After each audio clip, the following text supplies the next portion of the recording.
कन्नड तालुका चारही बाजूंनी डोंगरदऱ्या आणि तांडा वस्त्यांनी सजलेला तालुका आहे. मात्र याच तांडा वस्त्यांमध्ये आजही मूलभूत सुविधांचा अभाव दिसून येत असल्याचे चित्र पाहायला मिळत आहे.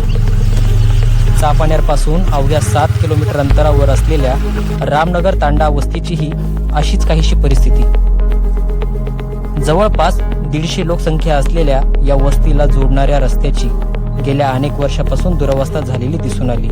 गावातील रस्त्याची समस्या अत्यंत गंभीर झालेली आहे.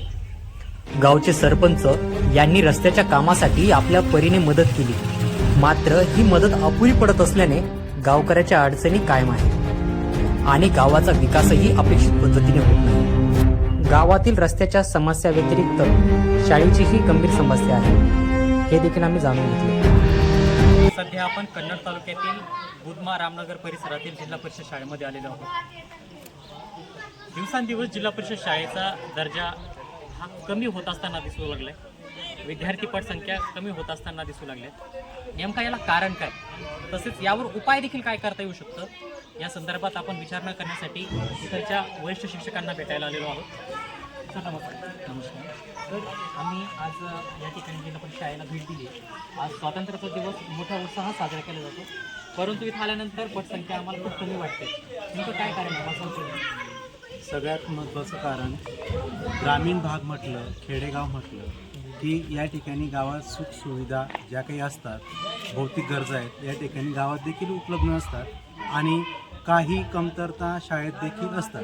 जसे की आमच्या शाळेत यावर्षी 16 पटसंख्या आहे आणि जर गाव बघितलं तर एक 35 ते 40 घराचं वस्तीचं गाव आहे छोटंसं. आणि काही पालक जे आहेत ते आपल्या मुलांना शहरात आपल्या नातेवाईकांकडे त्या ठिकाणी शिकायला टाकतात, कारण की त्या ठिकाणी सगळ्या सुविधा ज्या आहेत त्या ठिकाणी मिळतात म्हणून. आणि काही पालक जे आहेत ते या ठिकाणी टाकतात.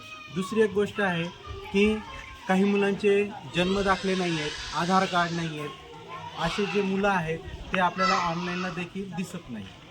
दुसरी एक महत्त्वाची गोष्ट, शाळेत इव्हन गावात पिण्यासाठी पाणी देखील नाही आहे आणि शाळेत त्याच्यामुळेच नळ कनेक्शन या ठिकाणी नाही आहे.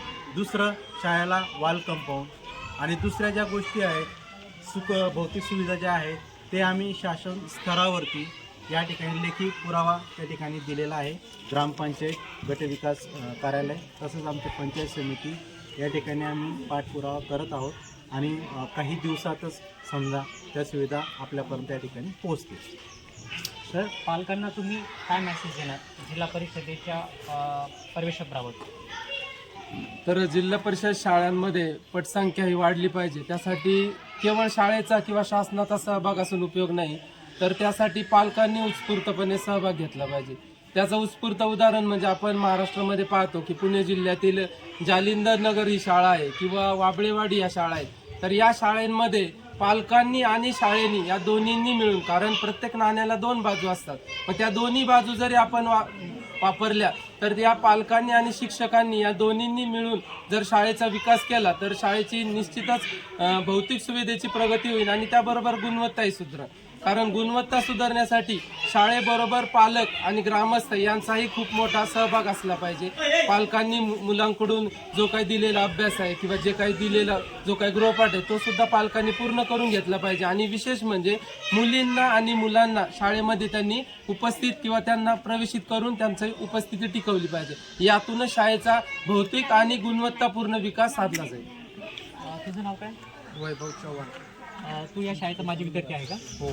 बरं, काय सांगणार जिल्हा परिषद शाळेच्या बाबतीत? जिल्हा परिषद शाळेच्या बाबतीत एकच गोष्ट सांगणार, सरांना यायला जायला रस्ता नाही. इथं नेटवर्क नाही आहे. मी नीटची तयारी करतो आहे, इथं नेटवर्क चांगला येत नाही आहे.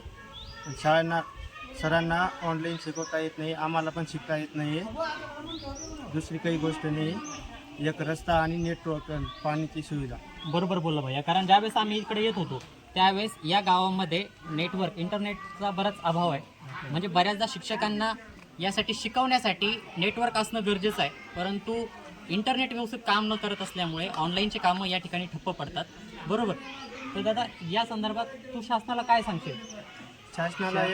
शासनाला एकच सांगतो, इथं एक नेटवर्क टावरची उभारणी करावी. त्याच्यानंतर हे रस्ता बिस्ता चांगले करावा आणि शाळाला हे म्हणजे जाळी हे निधी भेटायला पाहिजे. गावातील ही समस्या अत्यंत गंभीर झालेली आहे. गावचे सरपंच, जिल्हा परिषद सदस्य तसेच आमदार यांनी या प्रश्नाकडे आतापर्यंत लक्ष द्यायला हवे होते. विशेषतः तालुक्याच्या आमदाराने